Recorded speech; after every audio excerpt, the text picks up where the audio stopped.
1897년 12월 남태평양 타히티의 푸나아우야 열대숲의 습한 열기 속에서 한 남자가 거친 숨을 내쉽니다. 그의 몸은 이미 만신창이었습니다. 다리의 궤양은 깊어만 갔고 심장 질환으로 인한 지독한 흉통이 그를 덮쳤습니다. 하지만 육체의 고통보다 그를 더 깊은 나락으로 밀어 넣은 건 프랑스에서 날아온 짧은 편지 한 통이었습니다. 가장 사랑했던 딸 알린의 죽음. 이제 그에게 남은 건 아무것도 없었습니다. 돈도, 건강도, 가족의 사랑도, 그리고 신에 대한 마지막 믿음조차 사라진 자리에 오직 광기와 캔버스만이 남았습니다.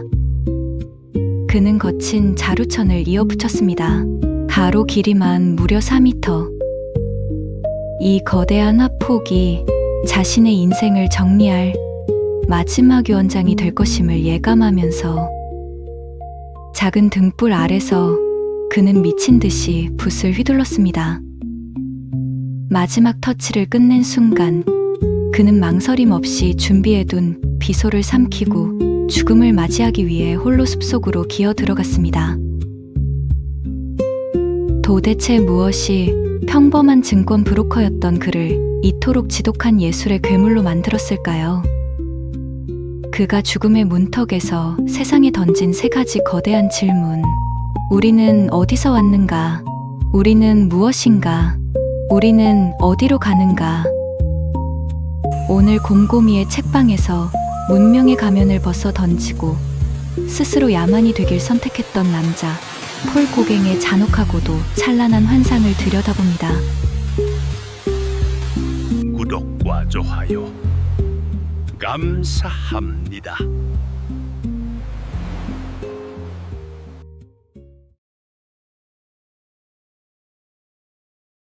폴 고갱은 1848년 6월 7일 파리에서 태어났습니다.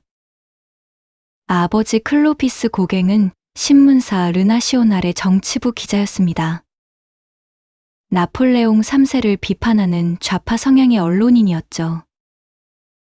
어머니 알린 샤잘은 조용하고 단호한 여성이었습니다. 알린의 어머니, 즉 고갱의 외할머니는 플로라 트리스탕이었습니다. 그녀는 여성과 노동자의 권리를 함께 외친 19세기 선구자로 고갱은 이 혁명적인 혈통을 자신의 일부로 여겼습니다. 고갱이 태어난 지 1년이 채 되지 않아 가족은 프랑스를 떠납니다. 나폴레옹 3세의 쿠데타를 피해 남미 페루로 향한 것이었습니다. 그런데 아버지 클로비스가 대서양을 건너는 도중 심장마비로 배 위에서 숨을 거둡니다. 갓 돌이 지난 아들을 데리고 어머니 알리는 홀로 리마에 닿았습니다. 페루 리마. 고갱은 이 도시에서 어린 시절을 보냈습니다. 이국의 색채, 토착 문화, 열대의 냄새. 훗날 고갱이 원시를 갈망할 때 많은 미술사가들은 이 리마의 기억을 그 뿌리로 꼽습니다. 고갱 자신도 나는 어린 시절부터 이미 야만인이었다고 말한 적이 있습니다. 7살에 프랑스로 돌아온 그는 오를레앙의 삼촌 집에서 자랐습니다. 어린 시절 학교에 다니기는 했지만 이내 바다로 나갔습니다. 17살에 상선에 올라 선원이 되고 이후 프랑스 해군을 거치며 바다를 누빈 그는 또래보다 훨씬 일찍 떠돌이의 삶을 배웠습니다. 23, 고갱은 파리로 돌아와 베르탱 증권회사에 취직합니다. 재능이 있었던 모양입니다. 1870년대 파리 증권 시장이 화랑이었던 덕분에 고갱은 꽤 안정적인 수입을 올렸습니다. 1873년 덴마크 출신의 메테 소피 가드와 결혼했습니다. 이후 10년 사이 5아이가 태어났습니다. 파리 외곽에 번듯한 집도 마련했습니다. 겉으로 보기엔 더 바랄 것 없는 삶이었습니다.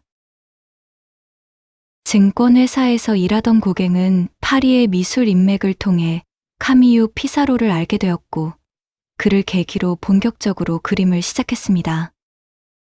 상류층이었던 고갱은 인상파의 그림도 모으기 시작하며 취미로 그림을 그리기 시작한 것이에요. 정식 미술 교육을 받은 적은 없었지만 피사로의 지도를 받으며 인상파 화단에 가까워졌고 1879년부터는 인상파 전시에 작품을 함께 내걸었습니다. 아마추어 수집가에서 참여 화가로 그의 발걸음은 조용히 바뀌고 있었습니다. 그러다 1882년 파리 금융시장이 무너집니다. 회사가 흔들렸고 고갱은 사실상 직장을 잃게 됩니다. 1883년 그는 화가로 전업합니다. 나이 35이었습니다. 문제는 그림이 팔리지 않았다는 것이었습니다. 생활은 빠르게 어려워졌습니다. 1884년 가족을 덴마크 코펜하겐으로 보냈고 고갱 자신도 잠시 따라갔지만 1885년 홀로 파리로 돌아왔습니다. 아내 메테는 아이들을 데리고 코펜하겐에 남았습니다. 그러나 두 사람의 관계가 완전히 끊어진 것은 아니었습니다. 이후로도 오랫동안 편지를 주고받았고 작품 판매 대금을 두고 다투거나 재결합을 고민하기도 했습니다. 사랑도 아니고 이별도 아닌 지독한 거리감 속의 연결이 계속됐습니다. 1886년 고갱은 브르타뉴 지방의 작은 마을 퐁타방으로 향했습니다. 파리보다 물가가 쌌고 무엇보다 아직 근대화되지 않은 풍경이 있었습니다. 브르타뉴의 농민들, 검은 십자가, 낡은 예배당. 그리고 1887년 고갱은 퐁타방을 떠나 훨씬 더 먼 곳으로 향했습니다. 화가 샤를 라발과 함께였습니다. 목적지는 카리브해의 마르티니크 섬. 그런데 가는 길이 순탄치 않았습니다. 경비가 부족해진 두 사람은 파나마 운하 건설 현장에서 막노동을 해야 했습니다. 열대의 떼약볕 아래 말라리아가 들끓는 환경에서 고갱은 이 경험을 두고 훗날 이렇게 썼습니다. 문명이 만들어낸 것이 이것이다. 간신히 마르티니크에 도착했지만 이번엔 이질과 말라리아가 고갱을 덮쳤습니다. 죽을 고비를 넘겼습니다. 그럼에도 고갱은 이곳에서 붓을 놓지 않았습니다. 카리브의 강렬한 빛, 원색의 열대 식물, 현지인들의 몸짓. 처음으로 그는 느꼈습니다. 유럽의 팔레트로는 이 세계를 담을 수 없다는 것을. 몸이 망가진 채로 파리로 돌아온 고갱. 그러나 그의 머릿속에는 이미 더 먼 원시의 땅이 자리 잡고 있었습니다. 마르티니크는 타히티의 예고편이었습니다.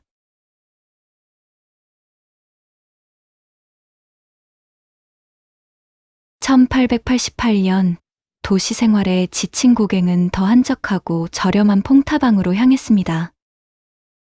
그곳에서 그는 생활의 부담을 덜고 자신만의 그림을 찾고자 했습니다.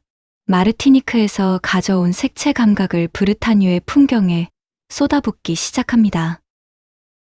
색을 단순화하고 윤곽선을 강하게 긋고 장식적이고 상징적인 화면을 만드는 방식. 나중에 종합주의 혹은 클로아조니즘이라 불리게 되는 양식입니다. 이 시기의 정점이 바로 설교 후의 환상입니다. 화면을 대각선으로 나누는 나무 한 그루. 왼쪽에는 브르타뉴 농민 여성들이 기도하듯 고개를 숙이고 있습니다. 오른쪽 붉은 바닥 위에서는 천사와 씨름하는 야곱의 장면이 펼쳐집니다. 바닥이 붉습니다. 실제 땅이 아닙니다.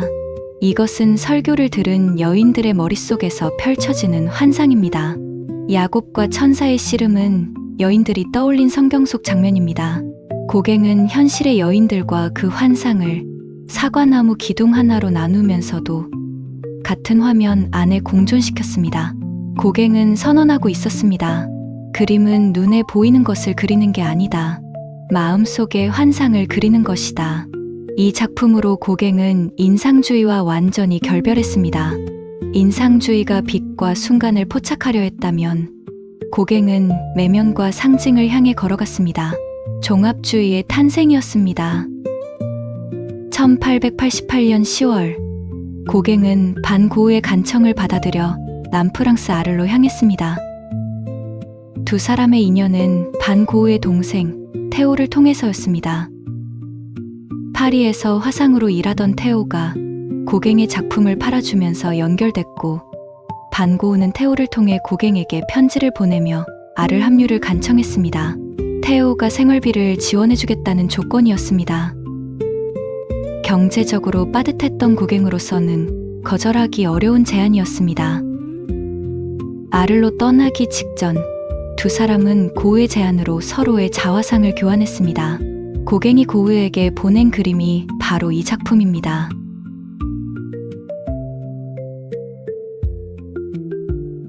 화면 우측 하단에 고갱은 직접 레미제라블이라고 써넣었습니다.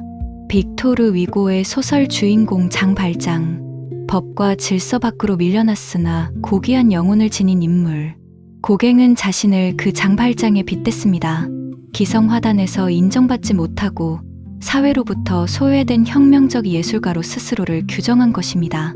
얼굴을 보십시오. 억세게 묘사된 턱선, 곁눈질하는 매서운 눈빛. 배경은 화사한 꽃무늬 벽지로 평면화되어 있는데, 이 거칠고 폭력적인 내면과 장식적인 배경의 대비가 묘한 긴장감을 만들어냅니다. 뺨과 턱에는 어둡고 탁한 녹색과 붉은색이 충돌하며, 인상주의에서는 볼 수 없는 주관적 색채가 화면을 지배합니다. 배경 오른쪽 상단에는 작게 그려진 인물이 있습니다. 당시 퐁타방에서 함께 작업하던 동료 에밀 베르나르입니다. 고갱은 고우에게 이 그림을 보내며 자신들이 새로운 예술적 공동체를 형성하고 있다는 것을 알리고 싶었던 것이기도 합니다. 이 자화상을 받은 고우는 깊은 인상을 받았고, 아르에서의 공동 작업을 더욱 열망하게 됐습니다. 고우는 자신의 그림으로 화답했습니다. 고우는 자신을 일본의 승려, 보즈로 묘사했습니다. 세속을 끊고 오직 예술만을 좇겠다는 구도자의 결의였습니다. 에메랄드빛 배경은 영원함을 상징하며, 거친 질감의 고갱 자화상과 대비되는 고음안에 에너지를 담아냈습니다. 교환된 두 자화상은 우정의 징표이자 동시에 결코 좁혀질 수 없었던 두 사람의 세계관을 보여주는 역사적 증거이기도 합니다. 반고우는 화가들의 공동체를 꿈꾸며 노란 집을 마련해두고 있었습니다. 처음 몇 주는 그럭저럭 지냈습니다. 함께 야외로 나가 그림을 그렸고, 밤이면 예술과 철학을 두고 긴 대화를 나눴습니다.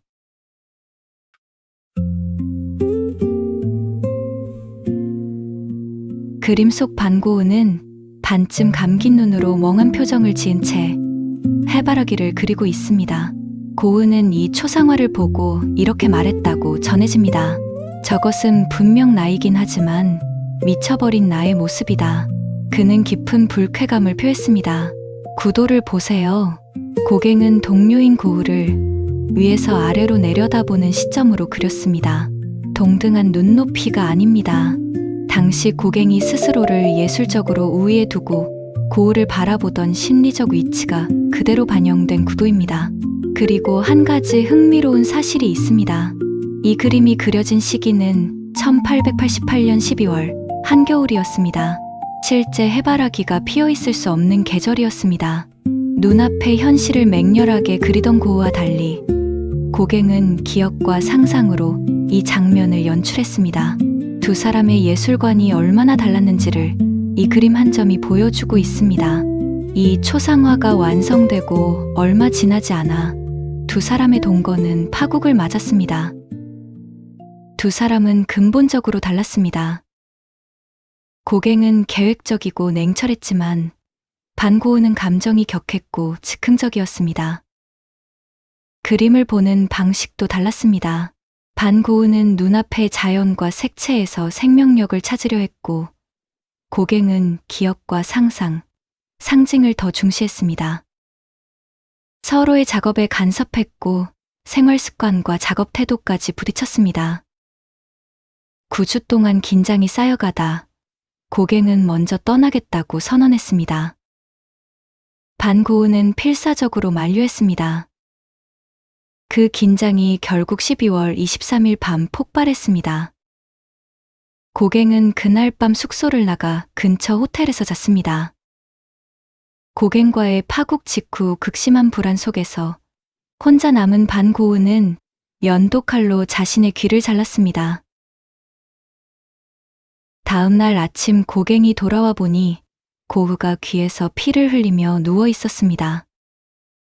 그 뒤 고우는 병원으로 옮겨졌고 고갱은 이틀 뒤 파리를 향해 떠났습니다. 두 사람은 이후 다시는 만나지 않았습니다. 아르를 떠난 고갱은 파리로 돌아왔습니다. 그러나 오래 머물지 않았습니다. 1889년 그는 다시 브르타뉴 퐁타방으로 내려가 붓을 들었습니다.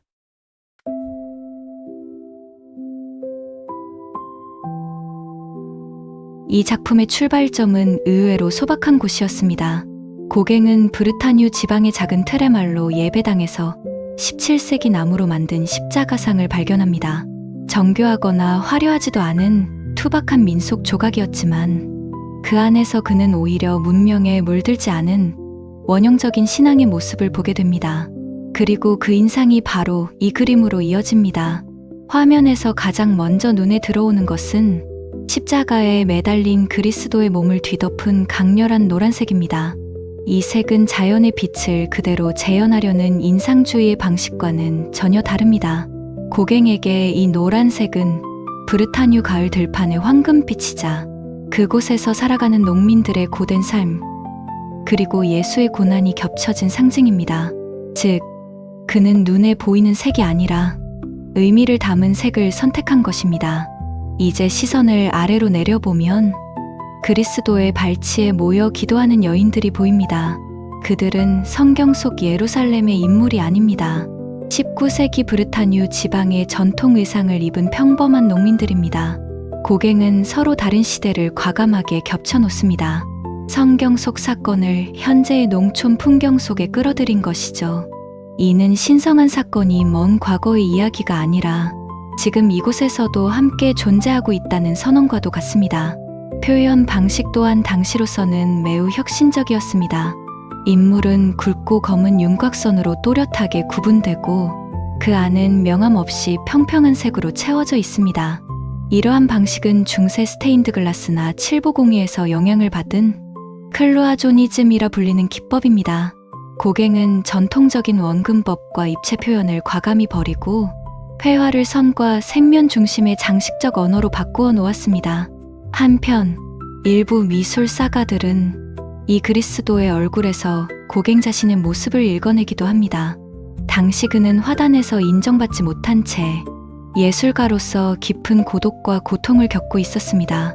그래서 자신의 처지를 순교자의 이미지에 겹쳐 놓았다는 해석입니다.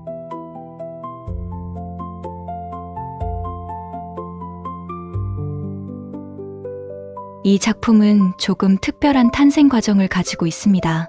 고갱이 브르타뉴의 르풀디에 머물던 시기, 그는 캔버스가 아니라 한 여관의 찬장문 위에 직접 이 그림을 그렸습니다. 말 그대로 생활 공간 위에 남겨진 회화입니다. 먼저 배경을 보겠습니다. 붉은 사과와 초록색 뱀이 화면 뒤를 가득 채우고 있습니다. 에덴 동산을 떠올리게 하는 이 요소들은 성경에서 원죄와 유혹을 상징합니다. 하지만 고갱은 이 상징들을 두려워하지 않습니다. 오히려 그것들을 장식처럼 거느린 채 화면 밖을 향해 냉소적인 시선을 던지고 있습니다. 그리고 그의 머리 위에는 노란색 후광이 떠 있습니다. 성인을 상징하는 요소입니다. 즉, 그는 스스로를 선과 악, 성인과 죄인을 동시에 지닌 존재로 그리고 있습니다. 지식과 창조를 위해 기꺼이 죄를 감수하는 존재, 예수를 위해 스스로를 희생하는 순교자이면서도 동시에 본능과 욕망을 억누르지 않는 인간. 이 상반된 두 얼굴이 하나의 자화상 안에 담겨 있습니다. 기법 또한 강렬합니다.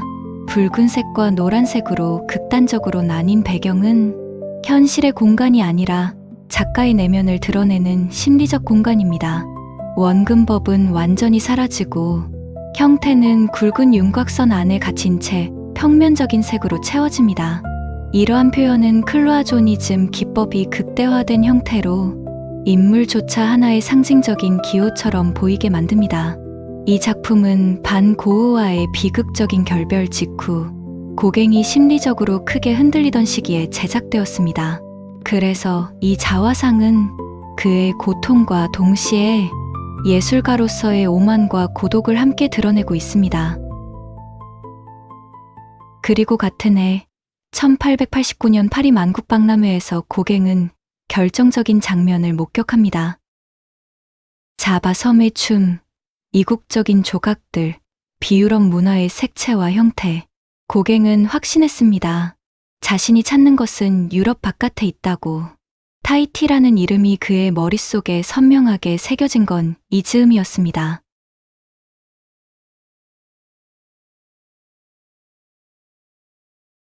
(1891년 4월 4일) 고갱은 마르세유 항구에서 배에 올랐습니다. 기금 마련을 위해 자신의 작품 30점을 경매에 내놨고 거기서 얻은 돈으로 편도 항해를 샀습니다. 프랑스 공교육 미술부로부터 타히티의 관습과 풍경을 연구하고 그린다는 취지로 공식 승인도 받았습니다. 예술적 탈출이면서 동시에 정부의 이름을 빌린 여정이었습니다. 2달에 가까운 긴 항해 끝에 1891년 6월 9일 고갱은 타히티의 수도 파페에테에 도착합니다. 43세 나이였습니다. 하지만 도착하자마자 그를 기다리고 있던 것은 기대와 전혀 다른 현실이었습니다. 파페에테는 그가 꿈꾸던 원시의 낙원이 아니었습니다. 프랑스 식민지 행정 건물이 들어서 있었고 거리에는 유럽식 건물들이 늘어서 있었습니다. 사람들 역시 이미 서구식 옷을 입고 있었습니다. 고갱은 곧바로 실망을 기록합니다. 내가 찾던 것은 여기 없다. 결국 그는 결정을 내립니다.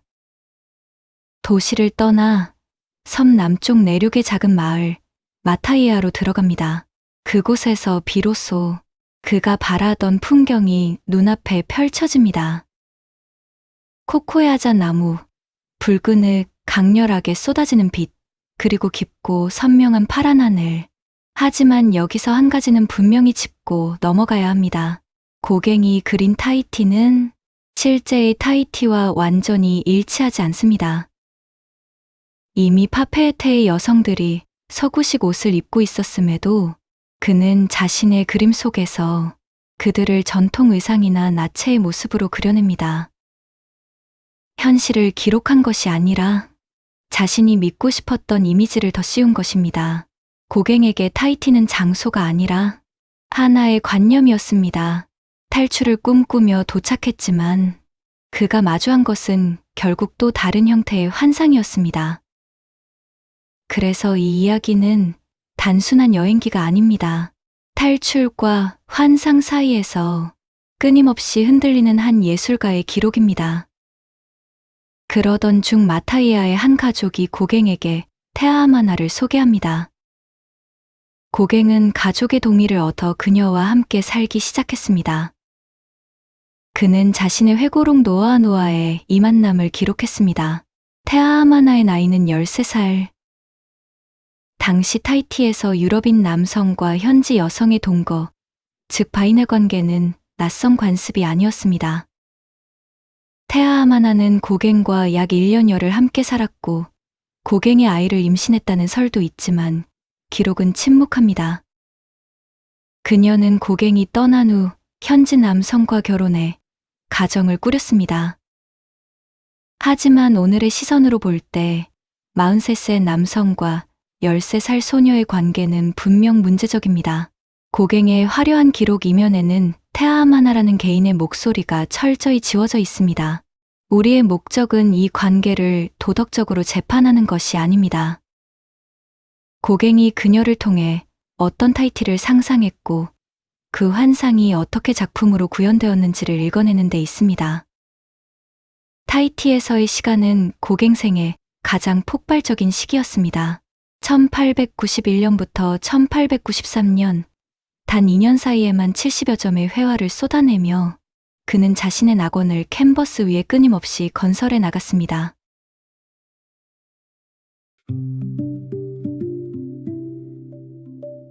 이하 오라나 마리아는 타히티어 인사말과 성모송을 겹쳐놓은 제목입니다. 직역하면 마리아여 기뻐하소서 혹은 마리아님 안녕하십니까에 가깝습니다. 고갱은 이 작품에서 수천 년 동안 서양 미술이 반복해온 성모자 도상을 남태평양의 맥락으로 과감하게 옮겨놓습니다. 마리아는 유럽의 성모가 아니라 갈색 피부의 타히티 여성이고 아기 예수는 르네상스 회화처럼 품에 안겨있지 않습니다. 타히티 전통 육아 방식처럼 어깨 위에 올라탄 모습으로 그려져 있습니다. 이 변화는 단순한 이국 취미가 아닙니다. 고갱은 신성함이 왜 반드시 유럽의 얼굴이어야 하는지를 묻고 있습니다. 즉, 기독교의 가장 익숙한 도상을 타히티의 몸과 풍경 안에 다시 세워놓음으로써 신앙과 아름다움의 중심을 서양 밖으로 옮겨 보인 것입니다. 화면 뒤편을 보면 두 타히티 여인이 손을 모으고 기도하고 있습니다. 이들의 자세는 타히티 현실에서 온 것이 아니라 고갱이 파리에서부터 가지고 온 보로부두르 사원의 불교 석조부조 사진에서 빌려온 것입니다. 고갱은 기독교 도상 위에 불교 조각의 포즈를 얹었습니다. 그리고 그 장면을 타히티의 몸으로 다시 그렸습니다. 서로 다른 종교와 문명의 이미지가 한 화면 안에서 겹쳐지며 그림 전체가 하나의 상징적 의식처럼 보이게 됩니다. 왼쪽 아래에는 타히티어로 또렷하게 이아오라나 마리아라고 적혀 있습니다. 고갱은 이 글씨를 통해 가톨릭의 성모송과 타히티의 언어, 그리고 자신이 상상한 원시적 신비를 한데 묶어놓습니다. 전경에는 열대 과일과 꽃들이 가득합니다. 이들은 단순한 장식이 아니라 제단에 바쳐진 제물처럼 화면을 채우며 이 장면을 더욱 의례적인 분위기로 끌어올립니다. 이 작품은 고갱이 타히티에 도착한 직후 완성한 첫 주요 회화입니다. 따라서 이아오라나 마리아는 단순한 종교화가 아니라 그가 새 땅에서 처음으로 내놓은 선언이라고 볼 수 있습니다. 유럽이 독점해온 성스러움의 이미지를 남태평양의 색과 몸으로 다시 쓰겠다는 선언. 바로 그 점에서 이 그림은 고갱 타히티 회화의 출발점이 됩니다.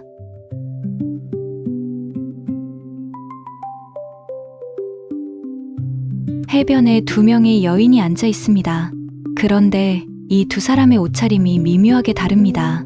한 여인은 타히티 전통 의상인 파레오를 두르고 있지만 다른 여인은 서구 선교사들이 들여온 분홍색 원피스를 입고 있습니다. 고갱은 이 이질적인 두 복장을 나란히 배치함으로써 이미 서구 문명에 잠식되어 가고 있는 타히티의 분열된 현실을 화면에 담아냈습니다. 원시의 낙원을 찾아 그 먼 길을 떠나왔지만 그가 도착한 타히티는 이미 순수함과는 거리가 멀어지고 있었습니다. 두 여인의 얼굴을 보세요. 무기력함과 깊은 우울감이 깔려 있습니다. 그들의 시선은 서로 마주치지 않고 각기 다른 곳을 향하고 있습니다. 이것은 이방인으로서 고갱 자신이 느꼈던 고독이 여인들의 표정에 투영된 결과일지도 모릅니다. 배경을 보면 노란색 모래사장과 검푸른 바다의 경계선이 마치 기하학적인 선처럼 화면을 분할하고 있습니다. 전통적인 원근법은 완전히 사라졌고 인물들은 굵은 윤곽선 안에 평면적으로 채워져 있습니다. 식민지가 되어가는 타히티, 그 속에 섞인 서구의 흔적, 그리고 이방인 화가의 시선. 이 작품은 고갱이 마주했던 타히티의 초기 기록이자 그가 꿈꾸던 낙원의 실체를 확인한 비극적 고백이기도 합니다.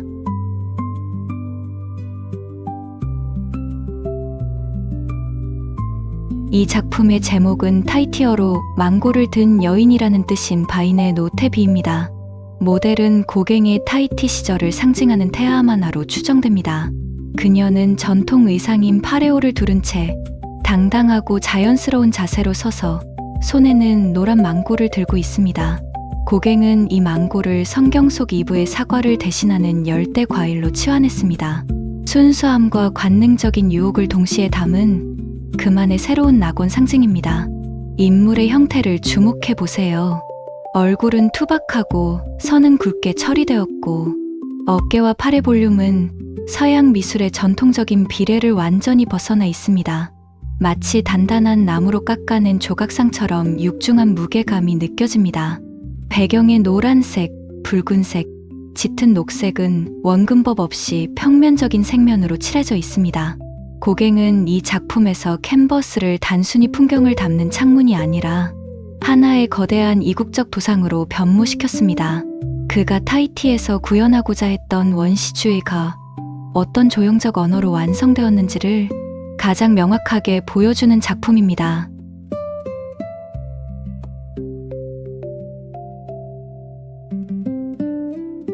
제목 아하오의 페이는 타히티어로 너 질투하는 거야? 라는 뜻입니다. 고갱은 어느 날 해변에서 두 자매가 모래 위에 앉아 쉬고 있는 모습을 목격했습니다. 한 자매가 너 질투하는 거야? 라고 묻자 다른 자매가 웃으며 대답하는 그 짧은 순간의 대화가 이 걸작의 씨앗이 되었습니다. 한 명은 앉아있고 다른 한 명은 누워있습니다. 두 신체는 서로 반대 방향을 향하며 조형적 균형을 이룹니다. 여인들의 단단하고 육중한 신체는 고전적 미학을 거부하고 고갱이 찾던 원시적 생명력을 드러냅니다. 배경의 바다는 물결을 사실적으로 묘사하는 대신 화려한 문양처럼 보이는 추상적인 색채 조각들로 채웠습니다. 분홍색과 보라색이 뒤섞인 해변도 마찬가지입니다. 보이는 그대로의 색이 아니라 느낀 감정을 색으로 투영한 것입니다. 종합주의의 핵심입니다. 고갱은 친구 몽프레에게 보낸 편지에서 이 작품을 자신이 그린 것 중 가장 뛰어나다고 평가했습니다. 이후 러시아 수집가 슈킨의 손을 거쳐 현재 모스크바 푸시킨 미술관에 소장되어 있습니다.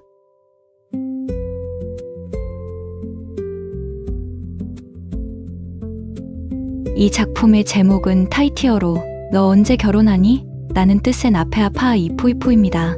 화면 앞쪽에는 귀에 흰 띠 아래 꽃을 꽂은 젊은 여인이 앉아 있습니다. 타히티 전통에서 귀 뒤에 꽂은 구애의 신호입니다. 그 뒤로는 선교사가 가져온 붉은 드레스를 입은 여인이 굳은 표정으로 앉아 있습니다. 전통적인 삶과 서구식 관습 사이의 미묘한 긴장이 두 인물을 통해 드러납니다. 하지만 이 제목의 질문은 여인들 사이의 대화라기보다 이국적인 타히티 여성을 관조하는 외부인의 시선에서 던져지는 물음에 가깝습니다. 고갱은 타히티를 문명의 때가 묻지 않은 에덴 동산으로 포장했습니다. 식민지의 빈곤과 현실은 지우고 열대의 색채와 관능적인 미학만을 남긴 것입니다. 배경이 짙은 녹색과 타는 듯한 노란색은 명암 없이 납작하게 칠해져 있습니다. 인물들은 굵은 윤곽선에 갇혀 배경과 하나로 융합되어 있습니다. 종합주의가 도달한 화려한 정점입니다. 이 작품은 2015년 약 3억 달러, 한화로 3천억 원이 넘는 엄청난 가격에 거래되며 전 세계를 놀라게 했습니다. 고갱이 타히티에서 보낸 초기 시기의 정점을 상징하는 가장 비싸고 또 가장 고갱다운 작품입니다.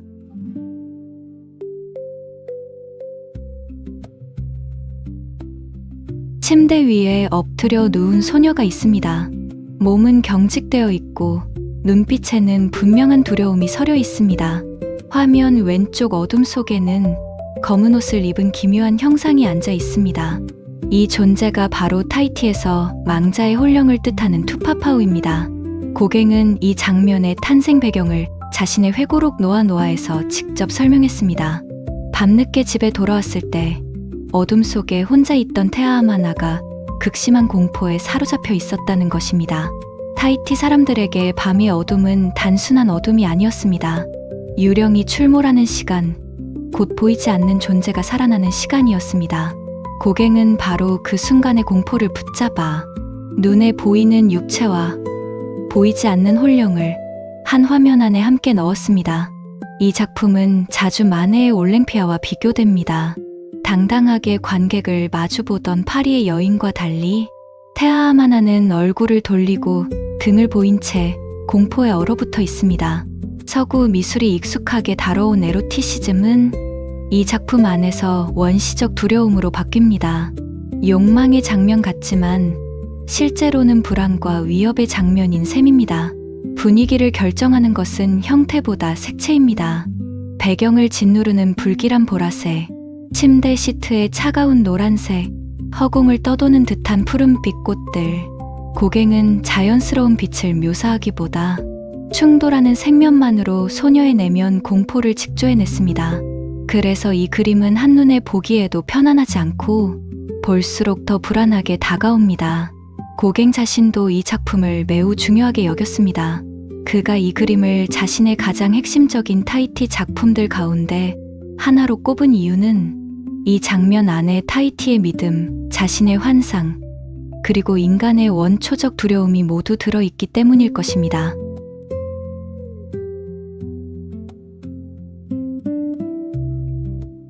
제목을 타이티어로 직역하면 태아마나는 부모가 많다는 뜻입니다. 아이를 친부모가 아닌 친척이나 이웃에게 맡겨 기르는 타이티의 전통 입양 풍습을 가리키는 말입니다. 화면 속 태아마나는 선교사들이 보급한 유럽식 드레스를 입고 부채를 든 채 정면을 바라보고 있습니다. 그 뒤 배경에는 기묘한 상형 문자들과 신화적 형상들이 가득 채워져 있습니다. 하지만 이 문자들은 타이티의 것이 아닙니다. 수천 킬로미터 떨어진 이스터 섬의 고대 문자 롱고롱고입니다. 고갱은 이 문자의 의미를 전혀 읽을 줄 몰랐습니다. 그저 화폭을 신비롭고 원시적으로 보이게 만들기 위한 장식으로 가져다 쓴 것입니다. 겉으로는 기독교화된 드레스를 입히고 뒤로는 읽을 수도 없는 이스터 섬 문자를 배경으로 두른 태아마나. 이 초상화야말로 고갱의 타이티가 얼마나 철저히 조작된 환상이었는지를 가장 직접적으로 드러냅니다. 이 그림이 그려진 1893년, 고갱은 타이티를 떠날 준비를 하고 있었습니다. 굳게 담은 입술, 경직된 자세, 태아마나의 표정에는 그 어떤 말도 담겨 있지 않습니다. 고갱의 캔버스 위에서 그녀는 영원히 박제된 낙원의 여인으로 남아 있습니다. 하지만 그 캔버스 밖에서 그녀는 그 이미지를 거부했습니다. 고갱이 1893년 파리로 떠난 후 그녀는 기다리지 않았습니다. 마타이아에 남아 현지 청년과 결혼해 자신의 가정을 꾸렸고 고갱이 재회를 원했을 때 단호하게 거절했습니다. 그녀는 고갱의 낙원이라는 환상 속에 갇히지 않았습니다. 마타이아의 평범한 이웃으로 살아가다 1918년 스페인 독감으로 세상을 떠납니다. 1892년 말, 고갱의 건강은 벼랑 끝으로 몰립니다. 매독 증세는 악화되었고 파리의 동료들에게 귀환 여비를 빌려달라 호소해야 할 만큼 재정 또한 바닥이 났습니다. 결국 1893년 6월, 2년간의 첫 번째 타이티 체류를 뒤로하고 그는 다시 파리로 향하는 배에 오릅니다. 파리에 돌아온 직후 고갱은 한동안 화가 알폰스 무아의 작업실에 머물렀습니다. 파리 화단에서 이미 서로 알고 지내던 사이였고 무아의 작업실에서 고갱은 하모니움 앞에 앉아 장난기 섞인 모습을 남기기도 했습니다. 그 사진은 두 사람의 관계가 단순한 인사치레를 넘어선 꽤 가까운 예술가적 친분이었음을 보여줍니다. 그가 들고 온 짐 속에는 66점의 회화와 자신의 타이티 체험을 담은 기록인 노아의 초고가 들어 있었습니다. 그는 확신했습니다. 이 낯설고 강렬한 이미지들이 파리 예술계를 뒤흔들 것이라고. 자신이 꿈꿨던 낙원이 이 작품들을 통해 세상에 인정받을 것이라고 믿었습니다. 하지만 그 믿음은 처참하게 빗나갔습니다. 파리 예술계는 그의 이국적이고 원시적인 화풍을 낯설어 했습니다. 일부 동료들은 그의 작품을 두고 이해할 수 없는 야만이라 비난했고 대중은 그의 낙원에 무관심했습니다. 그가 가져온 66점의 캔버스는 세상의 환호를 받기는커녕 고갱을 세상으로부터 더 고립시키는 결과를 낳았습니다. 파리는 그가 떠나기 전과 전혀 달라져 있지 않았습니다.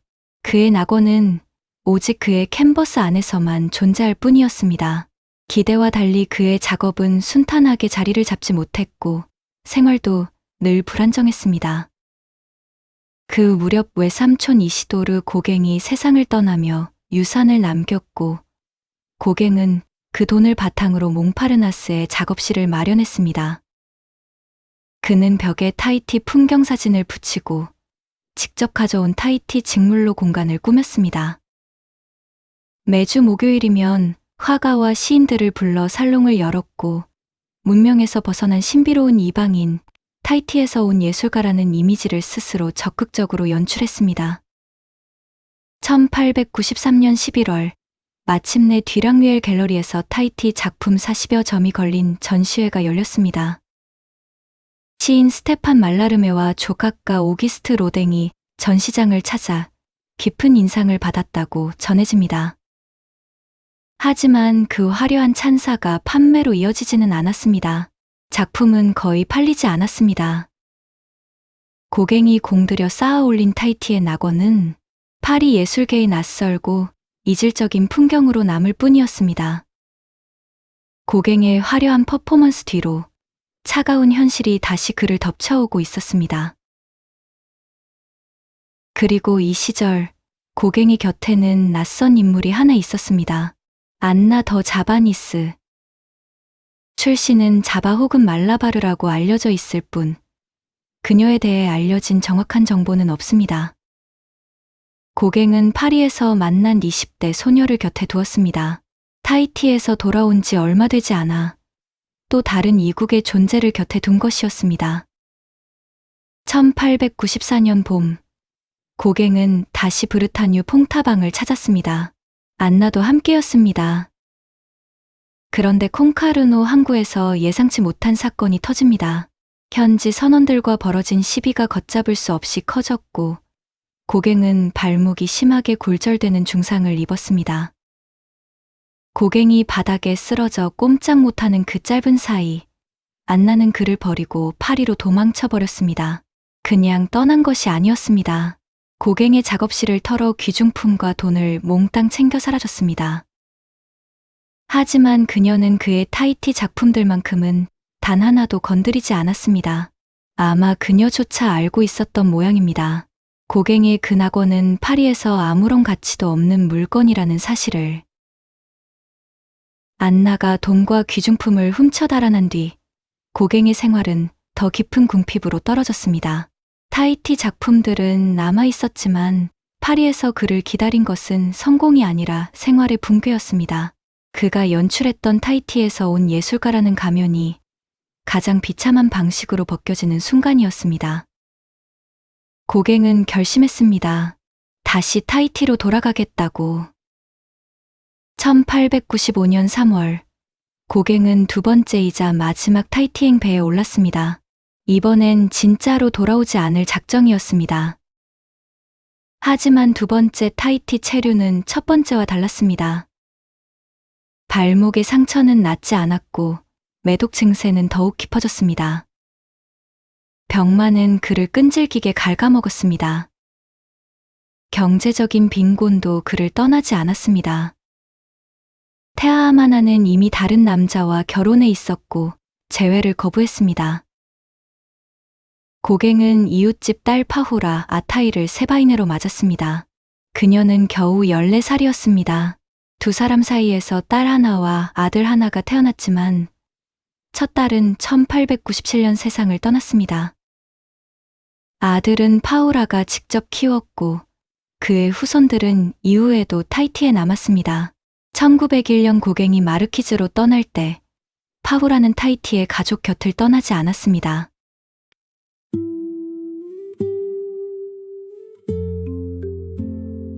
붉은 천 위에 누워있는 여인. 이 작품의 모델은 파우라입니다. 고갱은 그녀를 단순한 현지 연인이 아니라 타이티의 신화적 여왕처럼 묘사했습니다. 누워있는 포즈는 서구 미술의 전통적인 비너스 도상을 따르고 있지만 배경은 완전히 다릅니다. 짙은 초록색 수풀과 선악과를 연상시키는 나무, 손 곁에 놓인 망고, 고갱이 상상한 타이티의 에덴 동산입니다. 색채의 대비가 강렬합니다. 선홍색 천, 파우라의 구릿빛 피부, 그리고 짙은 초록 배경이 충돌하며 원시적 생명력을 화면 전체에 불어넣습니다. 고갱은 이 작품을 완성한 직후 몽프레에게 보낸 편지에서 지금까지 내가 그린 것 중 가장 훌륭한 것 중 하나라고 썼습니다. 그러던 1897년 초 파리에서 운명을 뒤흔드는 편지 한 통이 도착합니다. 파우라와의 딸을 잃은 바로 그 해였습니다. 가장 아꼈던 딸 알린의 부고였습니다. 폐렴으로 22살의 짧은 생을 마감했다는 소식. 안에 메테의 차가운 필체로 적힌 그 짧은 문장은 고갱의 영혼을 무너뜨렸습니다. 고갱이 친구 다니엘 드 몽프레에게 보낸 편지들에 따르면 5 자녀 중에서도 알리는 유일하게 아버지를 예술가로 이해하고 지지했던 존재였습니다. 그녀의 죽음은 고갱에게 단순히 자식을 잃은 슬픔을 넘어 세상과의 마지막 끈이 끊어졌음을 의미했습니다. 이미 몸은 만신창이었습니다. 다리의 궤양은 뼈까지 닿을 듯 깊어졌고 흉통은 수시로 그를 덮쳤습니다. 파리에서 오던 송금마저 끊기며 빚은 눈덩이처럼 불어났습니다. 이제 그의 세계에서 유일한 빛이었던 딸마저 사라졌습니다. 그 절망의 끝에서 고갱은 자신의 전생애를 쏟아부을 마지막 거대한 질문을 준비하기 시작합니다. 가로 3m 70cm, 세로 1m 40cm, 자신이 가진 황마포 중 가장 큰 것을 이어붙인 화폭입니다. 작은 등불 하나에 의지한 채 밑그림도 스케치도 없이 며칠을 꼬박붓을 놓지 않았습니다.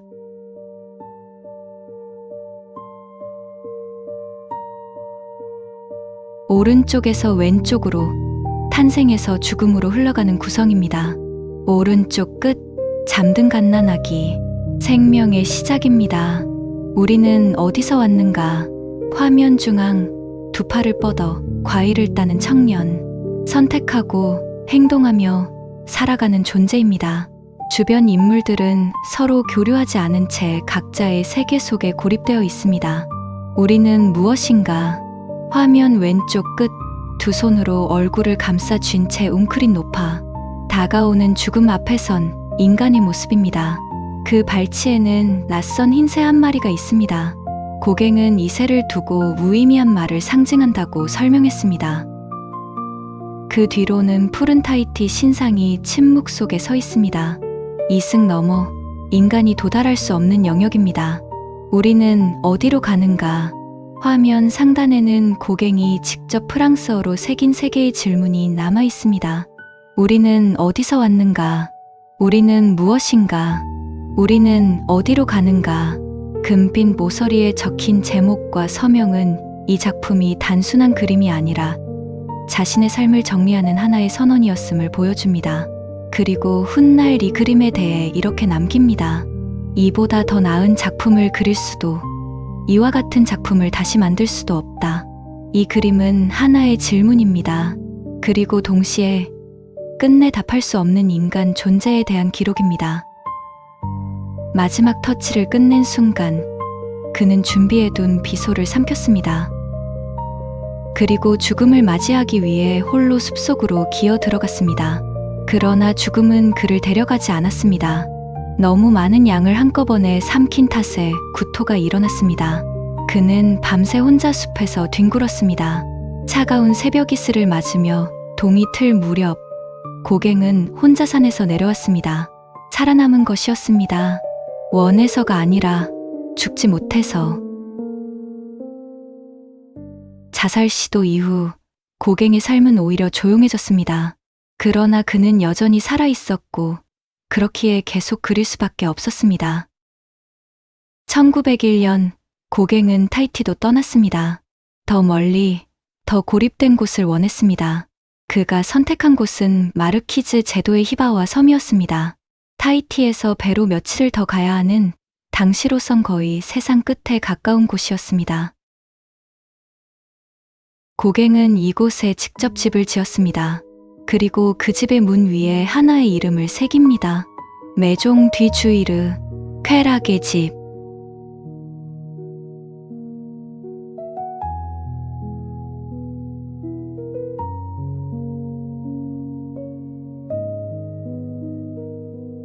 고갱은 마르키즈의 원주민 문화에 깊이 매료됐고 목각과 조각 작업도 병행했습니다. 그러나 고립은 평화를 의미하지 않았습니다. 고갱은 히바우아에서도 결코 조용히 살지 않았습니다. 식민지 행정과 충돌했습니다. 과도한 조세 정책을 공개적으로 비판했고 가톨릭 선교사들의 활동에도 반기를 들었습니다. 결국 1903년 프랑스 식민 당국은 그에게 3개월 금고형을 선고합니다. 고갱은 이에 불복해 항소를 준비합니다. 그 내용을 담은 편지를 씁니다. 그러나 그 편지를 보낸 지 얼마 지나지 않아 그는 갑자기 쓰러집니다. 1903년 5월 8일 아침, 이웃이 그의 집을 찾았을 때 고갱은 이미 숨을 거둔 뒤였습니다. 향년 54세, 사인은 심장마비로 기록되었지만 오랜 매독과 전신 쇠약이 그 배경으로 지목됩니다. 그는 히바우아 섬의 칼바리 묘지에 묻혔습니다. 지금도 그곳에 남아 있습니다. 세상의 끝이라 불리던 섬 위에 끝내 돌아오지 않은 한 화가로서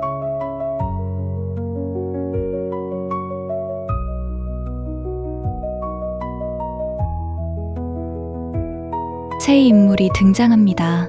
앞쪽에는 두 명의 폴리네시아 여인이 고요하고 신비로운 자세로 앉아 있습니다. 그리고 그 뒤 창백하고 기괴한 얼굴의 한 남성이 몸을 웅크린 채 숨어 있습니다. 이 인물은 브르타뉴 시절 고갱과 함께 작업했던 화가 메이에르 드한입니다. 척추장애로 신체가 변형되어 있던 실존 인물이었는데 고갱은 그에게 초록빛 눈과 붉은 머리카락을 부여해 이질적인 침입자로 그려냈습니다. 순수한 폴리네시아의 세계를 침범한 서구 문명의 악마적 형상으로 그린 것입니다. 오른쪽 전경, 붉은 머리의 여인은 마르키즈 원주민 주술사의 아내 토우타와입니다. 고갱은 전통적인 서양의 재현을 버리고 단단한 형태와 굵은 윤곽으로 인물을 조각처럼 구축했습니다. 이 그림이 던지는 질문은 단순하지 않습니다. 이 화면에서 짐승 같은 발톱을 숨기고 있는 야만인은 누구인가? 앞에 앉은 원주민 여인들인가? 아니면 그들의 세계를 침범해 뒤에서 웅크리고 있는 서구 남성인가? 고갱이 죽기 1년 전에 그린 그림입니다. 쇠약해진 몸으로도 그는 여전히 강렬한 색채를 남겼습니다.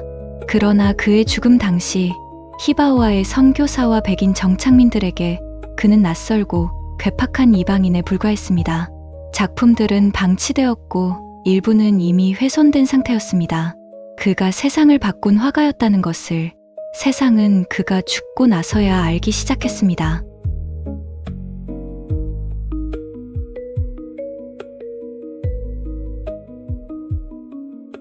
고갱이 죽은 뒤 2년 만에 파리에서 그의 영향이 폭발적으로 드러납니다.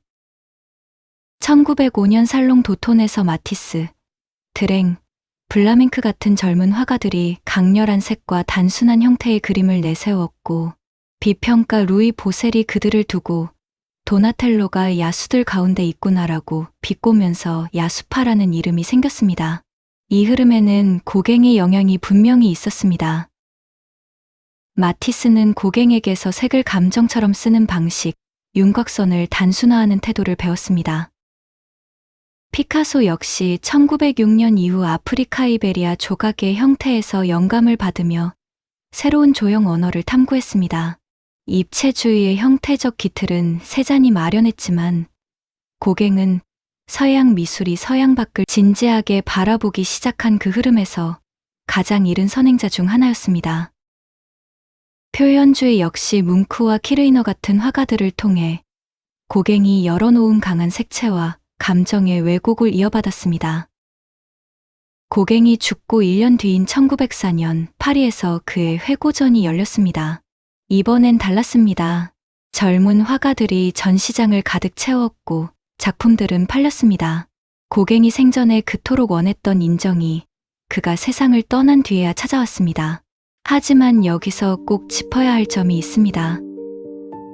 고갱은 혁명적인 화가였지만 그가 찾은 타히티와 마르키즈는 이미 프랑스 식민지였습니다.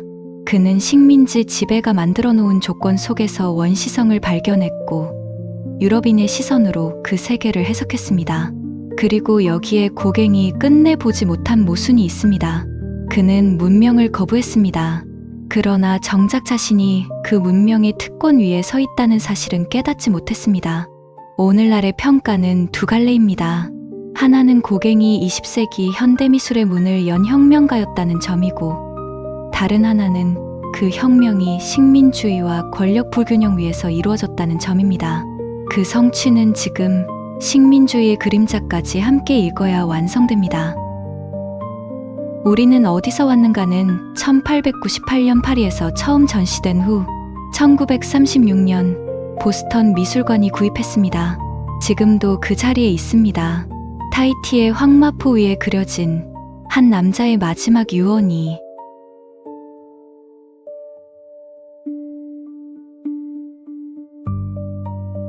폴 고갱 1848년에 태어나 1903년에 죽은 이 화가를 우리는 어떻게 기억해야 할까요?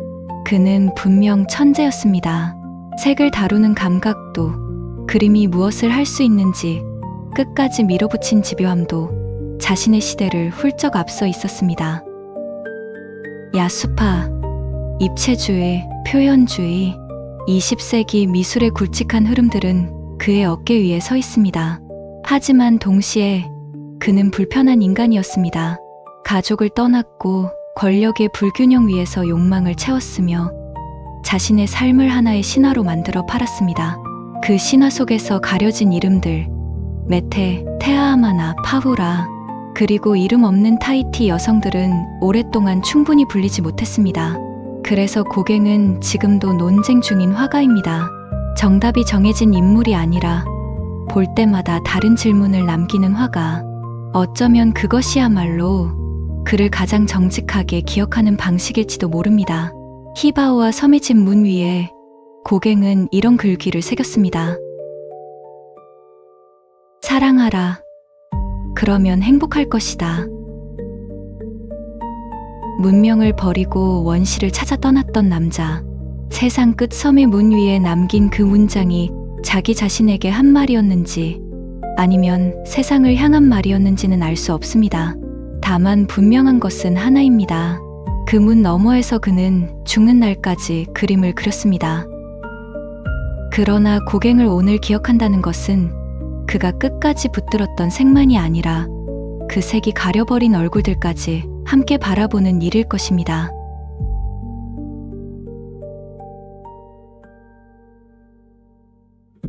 오늘 곰곰이의 책방에서 펼쳐본 이야기는 여기까지입니다. 오늘도 함께 해주셔서 감사합니다. 다음 페이지에서 또 만나요.